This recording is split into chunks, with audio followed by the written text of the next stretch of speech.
Alright, fuckers and fuckheads, now I ended out on this tank. I ran into a snag. It's got a little crack right there. Oops. Well, before I cream coat this tank,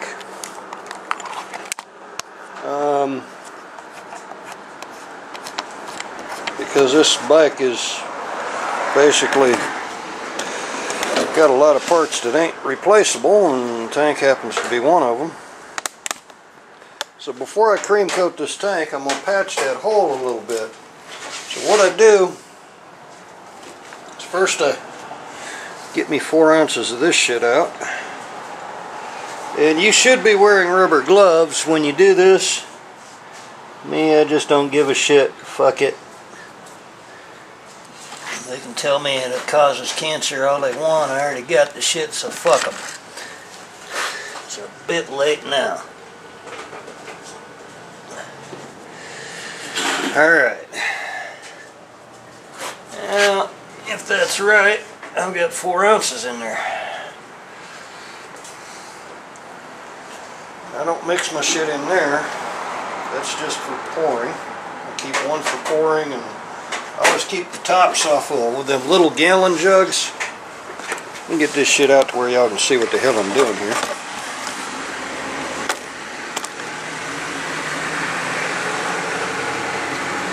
I really recommend, if you're going to do this, wear you some rubber gloves.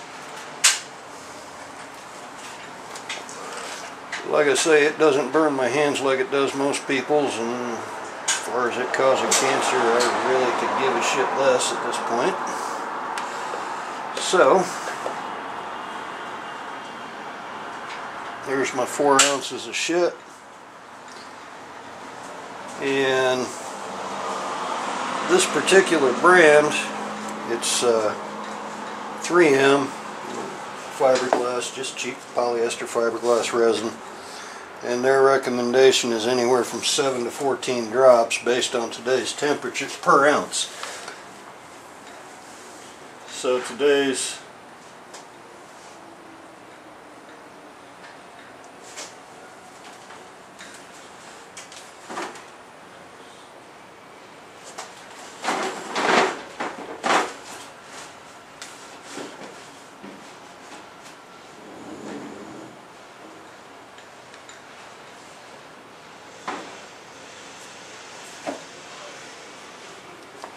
okay, so that's 40 drops. Might be 41, I don't give a shit. That's about 10 drops to an ounce of the kicker.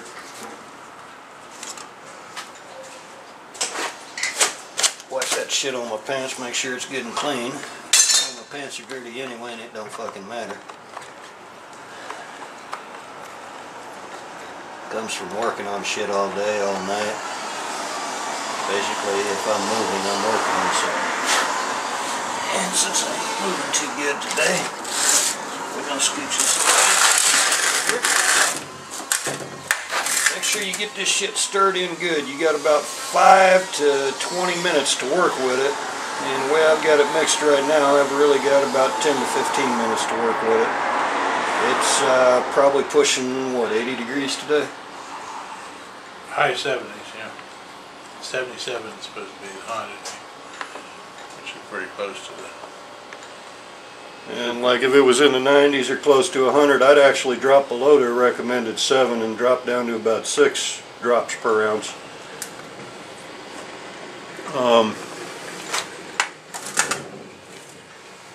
And if it was colder, you add more.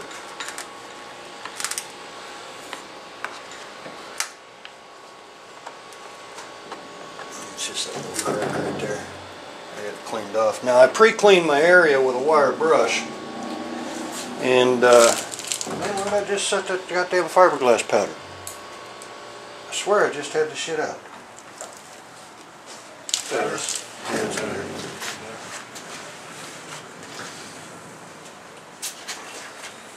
Now this is milled glass fibers, but this is super fine. Okay, that's what you want for these small cracks like that, because you got to work it down into the crack. Put you about that much in there. about equal to what you got in shit, liquid shit. So now I got liquid shit and I got powdered shit, and I'm mixing this shit.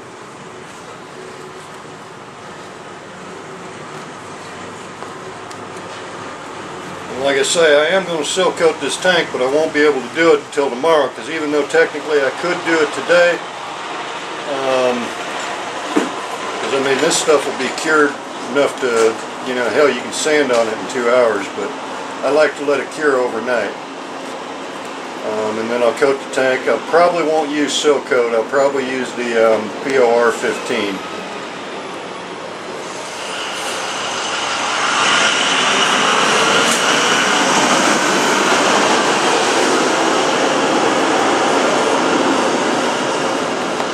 Make sure you break that shit up. Don't leave no lumpy shit in your shit. Make sure that your shit's all nice and smooth.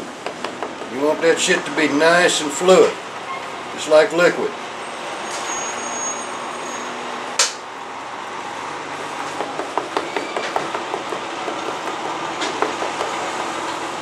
Alright, so now I got my shit mixed up, and it's a little bit, it's not kicking off or nothing, but it's a little bit thick. It's nice and thick, in fact.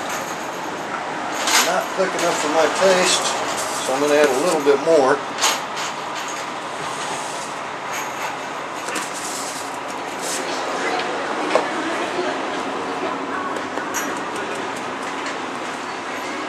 Just fold it in there. Once it starts getting thick, it starts getting hard to work with.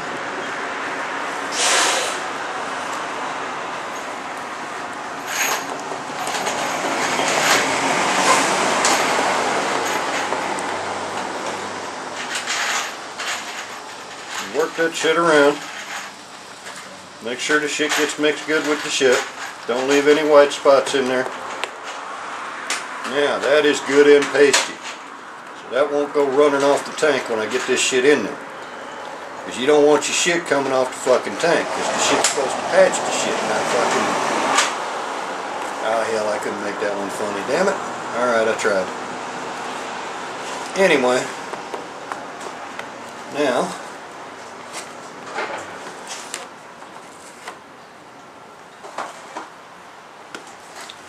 I come back over here to my spot that needs it.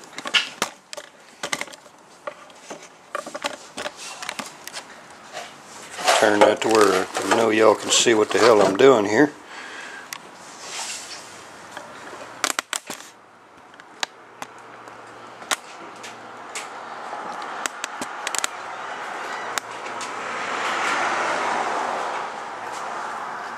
Okay, so there's my crack. And I don't know if that's showing up very good or not. But I take a popsicle stick now. And I put some of my shit on the stick.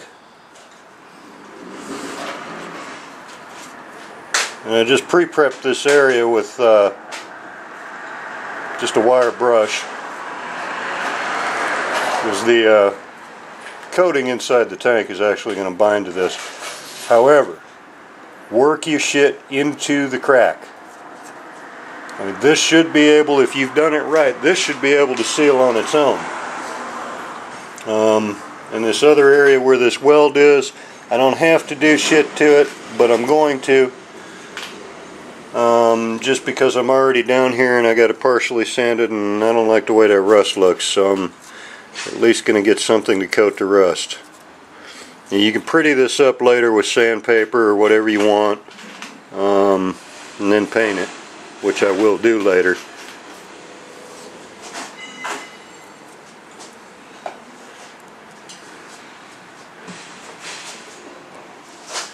And now this indentation here,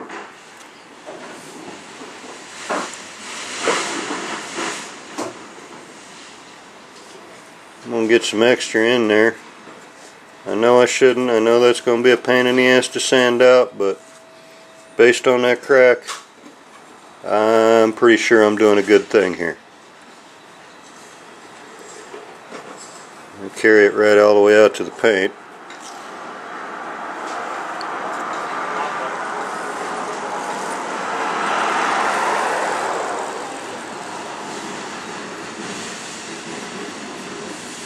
If it seems like I'm spreading out to too big of an area, yeah, I probably am. But you know what?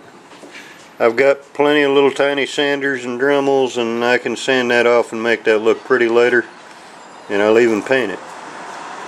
But I want to be 100% damn sure that this fucker is sealed on its own before I ever even coat the tank. And always, you know, never count on that cream coat shit to seal your tank for you.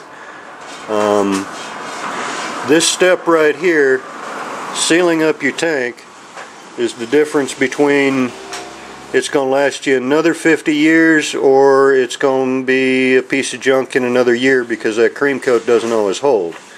It's the voice of experience. I've seen that shit fail. I don't know how many bikes I fucking bought and traded for and fucking had over the years that people who used that cream coat stuff by itself and never took these extra steps. Well, these extra steps in painting tanks over the years, I've found that when people have patched them like this, the shit lasts forever, because those tanks generally did not leak unless they were hit again. Now, as far as getting rid of your excess, because you just watched me mix up 4 ounces, which I didn't really need 4 ounces, but as far as getting rid of your excess goes, there is this wonderful, you know what, I'm going to touch this up a little bit. That's probably the next place to crack.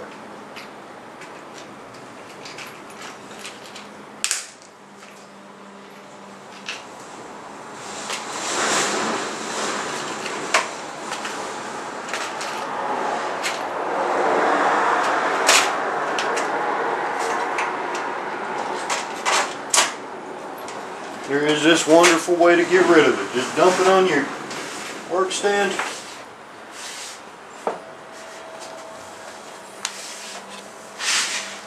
And don't even worry about leveling it off. It'll level itself off in a while.